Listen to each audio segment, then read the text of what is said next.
In this video, we're going to place some bolting and we're going to do a couple of OLEDs, a couple of branches. So one way we can do bolts is we have a toolbar that we can get. We can also key in something. I'm going to do it with typing. In this situation, I'm going to type auto bolt, AUTOBOLT, and the system echoes back, select object. So I'm going to go ahead and just window the drawing and press enter. And what it will do is it'll go ahead and add some bolts in here. What the system actually does is it looks for gaskets, and when it sees a gasket, it knows there should be some bolts associated with that. So if I double click the bolting, it brings up information on it, and it's an easy way to get it in there. So I've got that going, and now the next step is going to be to add some OLEDs. And what we're going to do is we're going to zoom in down in here, and we're going to add a thread OLED coming right down here. And so what we want to do is set our size to be 6 on the main, and then we'll do a reduced size of 3/4. And if we scroll down, we'll look for some of these OLEDs down in here, and we can see here's a thread OLED and a socket OLED and a weld OLED. Sometimes, depending on the settings, these may not show up down in here, and if that's the case, you want to click on this tab that says Settings, and you can say Show Threaded. And if that's checked on, then you'll see the threaded components as well as the socket weld, depending on what all is checked here. So in my case, that was on, and I can easily see that, so I'll go ahead now and just click on Thread OLED.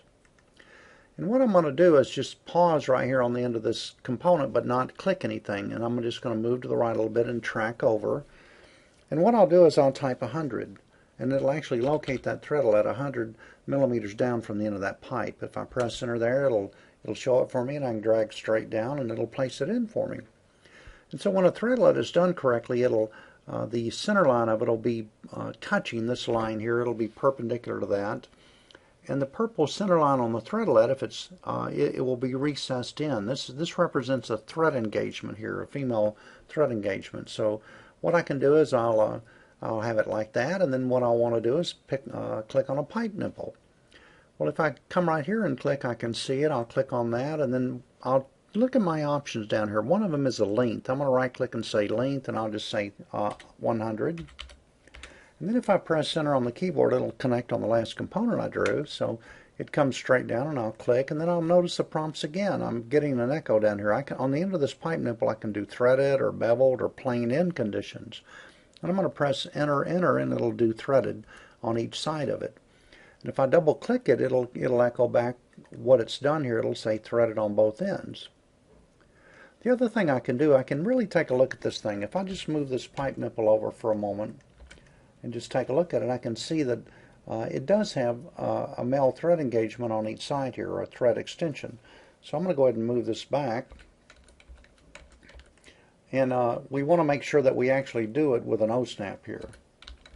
So I'll click here and make sure I actually click the end of that. So if these things are connected end to end perfectly, there'll be just a nice series of connections here. If you have any space down in here, you might have a socket weld, trying to connect a socket weld up against a threaded component. So it should look like this.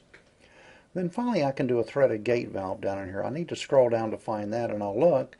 And here's some gate valves. Here's a socket weld. The one I want is threaded. I'll click on that. Press enter to let it connect automatically, drag straight down and click, and it goes ahead and places that for me. So that's great. That's exactly what I want, and at this point I could copy this over, or I could just do another one myself. I think what I'll do, just for the practice, let's go ahead and do this one. The sizes are still good, even though they look reversed, it'll still work. If I click thread OLED, pause right here, but don't click, track a little bit and say 100, it'll go ahead and come on in. I can drag it down. So the way I positioned this was with a technique called tracking. And the way that works, if you click on a component, I'm just going to illustrate it a time or two for you. If I click on thread OLED, the way you do it is you just pause directly on the end of a line segment, like the center line of that pipe, and then you move just slightly down the center line, and the tooltip box will appear, and there'll be a small dotted line that'll appear. And that dotted line is an indicator that you're actually tracking off of that point. So if you're going down that center line like that and you type a number, the component will come in at whatever number you type. Let me just do an example. Let me type a 150 here and hit enter, and it's going to come in 150 millimeters down from the end of that pipe segment. Let's just try one more so you really see it. You go component, in this case threadlet, pause right on the end. You got to get the crosshairs right on the end of it. Move slightly and then type a number. I'm going to type 200 and hit enter. And it'll bring a threadlet in 200 millimeters down. So this is just a great way. I'm going to undo these out. This is just a great way to get something located without having to actually construct center lines. Then I want to do a pipe nipple in here. So I need to go scroll up and look for that one. That's going to be here. I'll right click and set a length of 100 on that. Enter to connect it, drag it straight down and click, and then enter for threaded. And then I'll do a 3/4 inch threaded gate valve. I'll scroll down here and look for that. Here's a threaded gate valve. Click on it, enter to connect, bring it right on down. So good. Everything's working like it should here. Let me go ahead and hit the save button at this point and we'll go on from here.